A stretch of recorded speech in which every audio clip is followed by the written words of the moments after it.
Gulmarg hill station Bharat के कश्मीर के बारामूला जिले में स्थित है। गुलमर्ग को देखकर हर पर्यटक इसे धरती का स्वर्ग कहता है।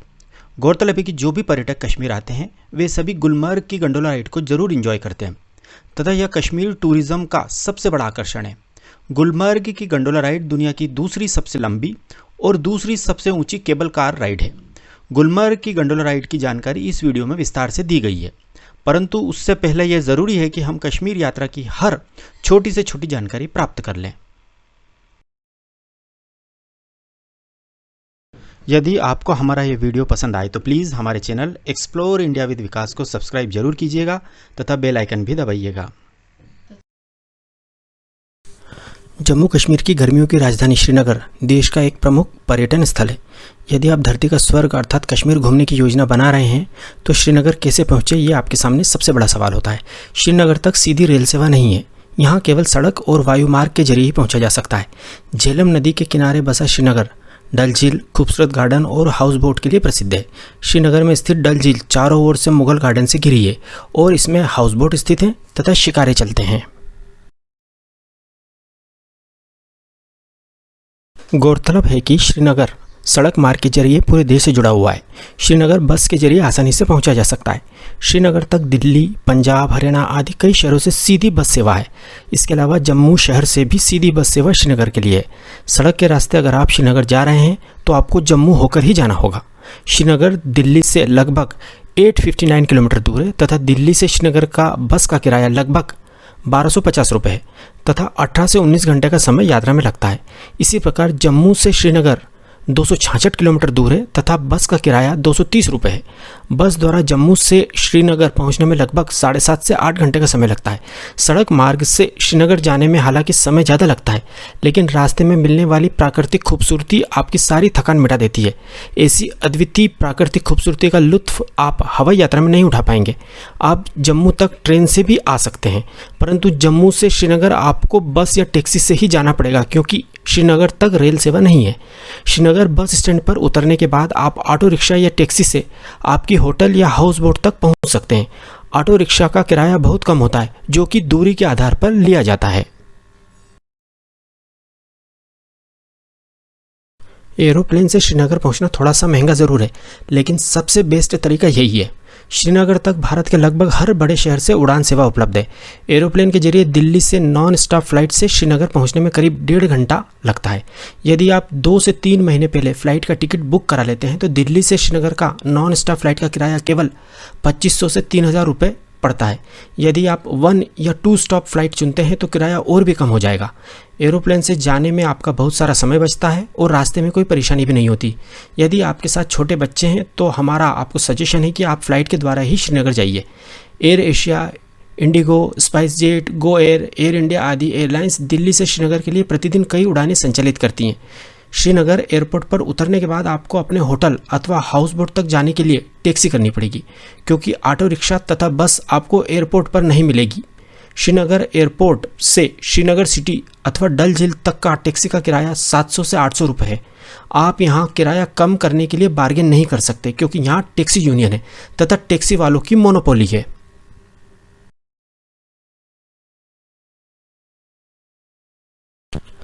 शायद ही कोई ऐसा पर्यटक होगा जो श्रीनगर की डल झील के हाउस बोट में कुछ समय न बिताना चाहे। आप हाउस बोट को 1 दिन के लिए ऑनलाइन बुक कर सकते हैं अथवा श्रीनगर पहुंचने के बाद आप डल झील पर जाकर सीधे हाउस बोट बुक कर सकते हैं। हाउस बोट का 1 दिन का किराया 700 रुपये से लेकर 2000 रुपये तक होता है। कुछ लग्जरी हाउस बोट का 1 दिन का किराया 5000 रुपये तक भी होता है। आप अपने बजट के अनुसार हाउस बोट चुन सकते हैं। यदि आप ऑनलाइन हाउस बोट बुक करते हैं तो आपको किराया बहुत कम पड़ेगा क्योंकि ऑनलाइन साइट्स बहुत भारी डिस्काउंट देती हैं।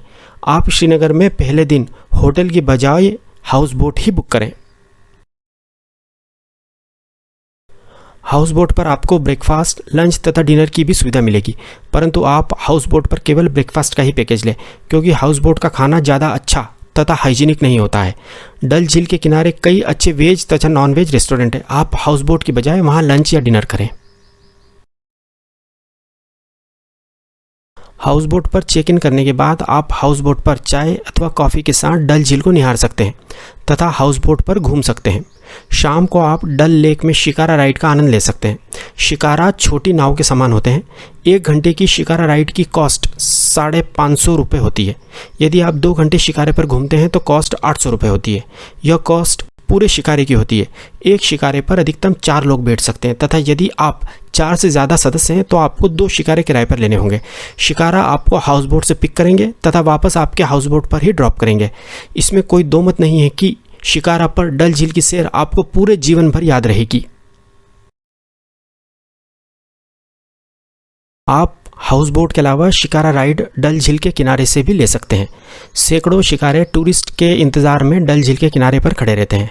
शिकारा राइड के बाद आप राधा की रसोई अथवा विशाल वैष्णो भोजनालय पर डिनर कर सकते हैं।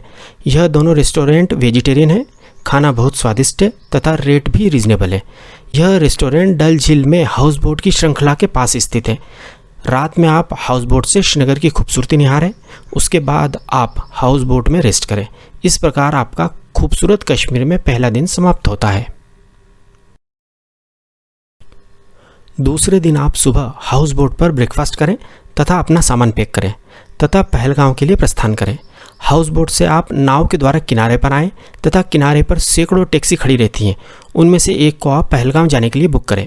श्रीनगर से पहलगांव की दूरी लगभग 152 किलोमीटर है तथा टैक्सी का किराया 2500 रुपये है।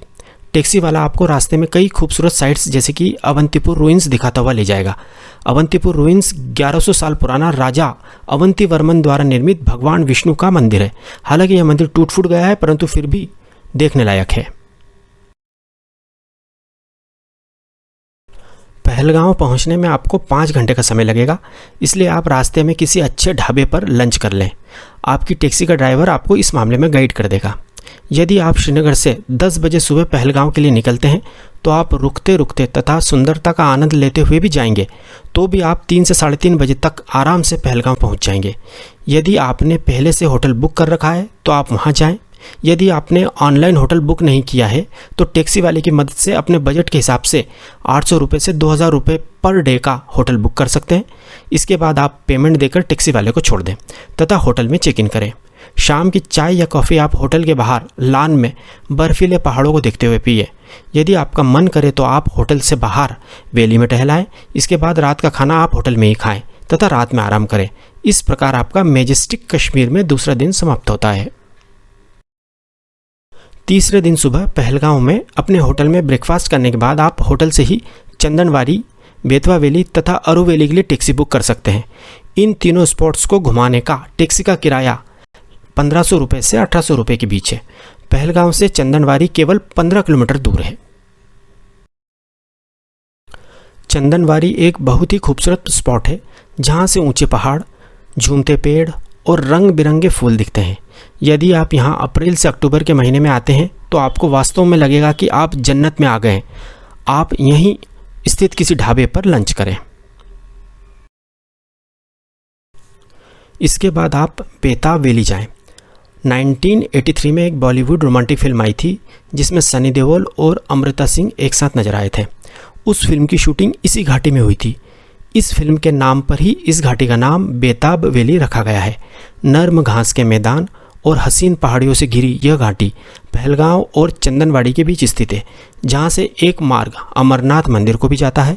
यह एक खूबसूरत और बेहद आकर्षक घाटी है जो हरे भरे घास के मैदान और बर्फीली चोटियों से घिरी हुई है। चंदनवाड़ी से लौटते समय आप बेताब वैली में घूमें।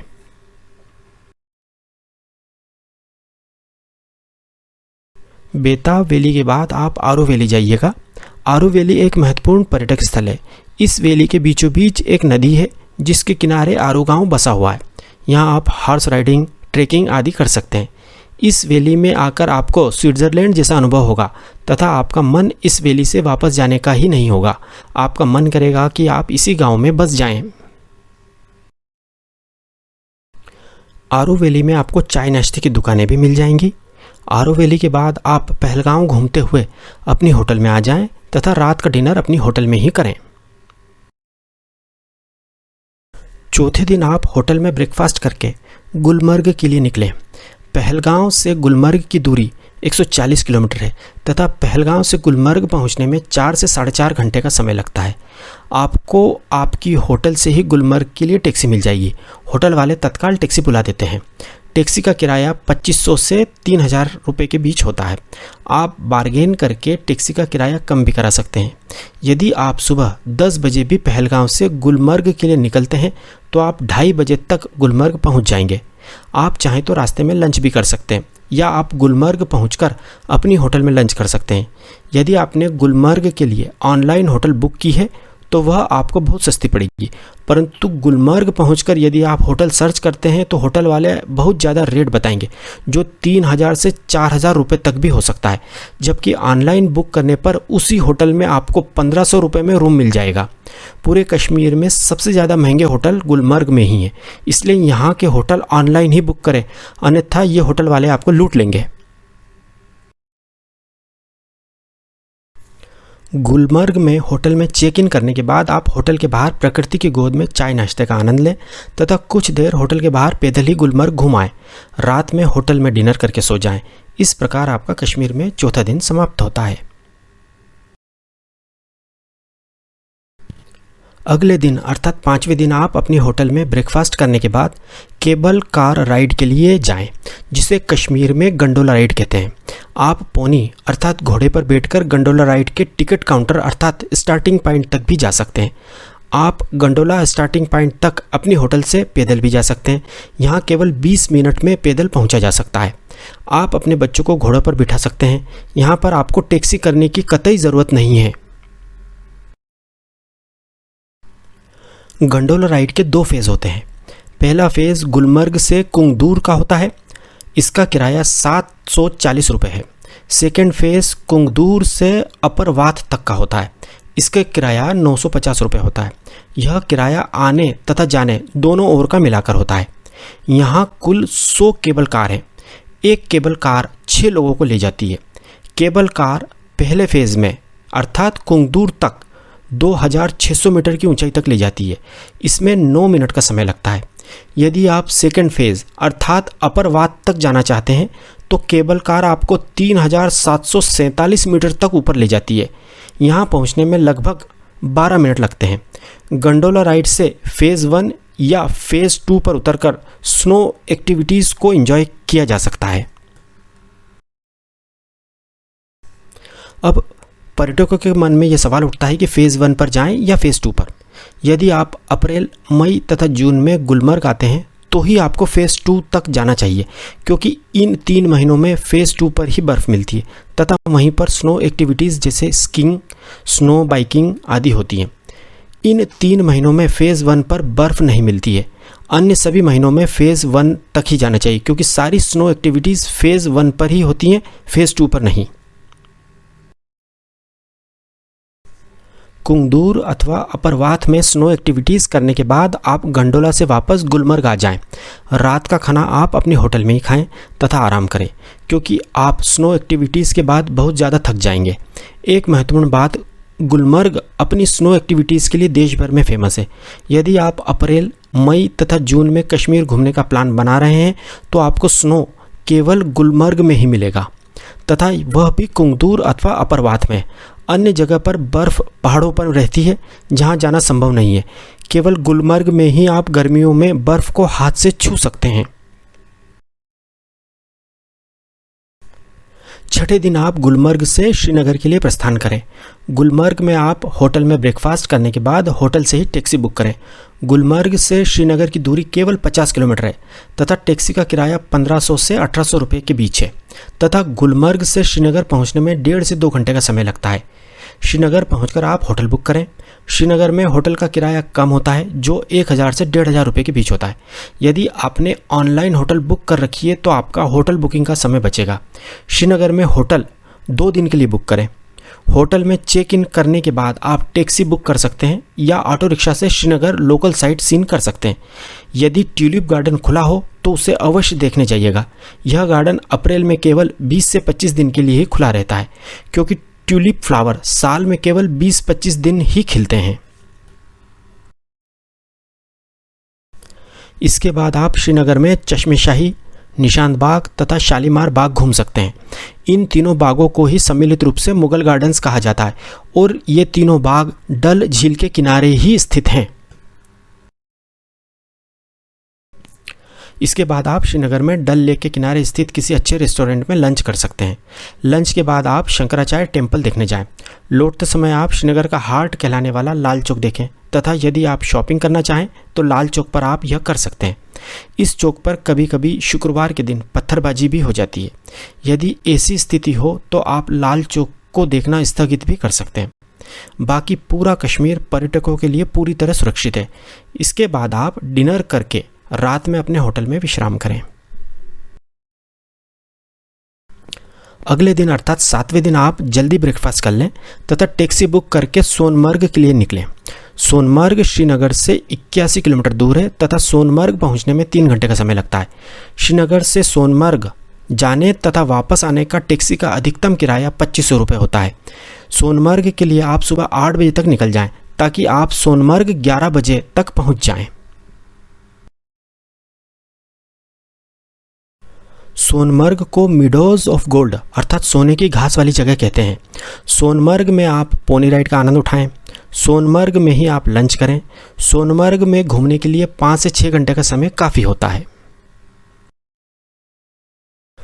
आप सोनमर्ग से वापस श्रीनगर के लिए शाम को 4 बजे निकल जाएं ताकि आप अंधेरा होने से पहले श्रीनगर वापस आ जाएं।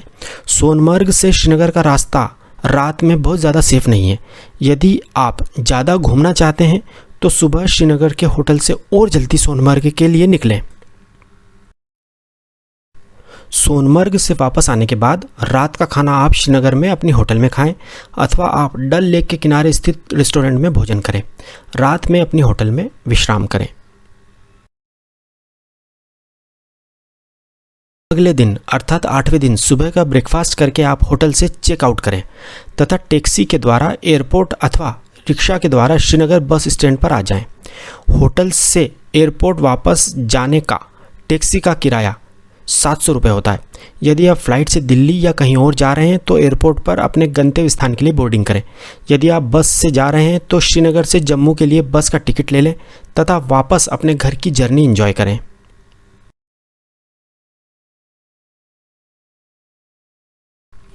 अब हम 8 दिन की इस कश्मीर यात्रा के कुल खर्च पर बात करते हैं। 4 लोगों का दिल्ली से श्रीनगर तथा रिटर्न श्रीनगर से दिल्ली का फ़्लाइट का किराया 20,000 रुपये। 4 लोगों का 8 दिन का टैक्सी का कुल किराया 14,000 रुपये। 4 लोगों का 8 दिन का होटल तथा हाउस बोट का किराया 14,000 रुपये। 4 लोगों का 8 दिन का भोजन का खर्च 14,000 रुपये। 4 लोगों का 8 दिन का साइट सीइंग तथा एक्टिविटी का खर्च 10,000 रुपये। 4 लोगों का कश्मीर में 8 दिन का अधिकतम कुल खर्च 72,000 रुपये। इसे हम 4 से भाग देते हैं तो प्रति व्यक्ति अधिकतम कुल खर्च 18,000 रुपये आता है। इस प्रकार आप केवल 18,000 रुपये में शानदार तरीके से फ़्लाइट को शामिल करते हुए कश्मीर घूम सकते हैं। यदि आप फ़्लाइट की जगह बस से कश्मीर आते हैं तो प्रति व्यक्ति खर्च घटकर केवल 15,000 रुपये ही होगा। यदि आप ऑनलाइन होटल बुक कर लेते हैं तो होटल का खर्च 14,000 रुपये से घटकर केवल 9,000 रुपये ही आएगा।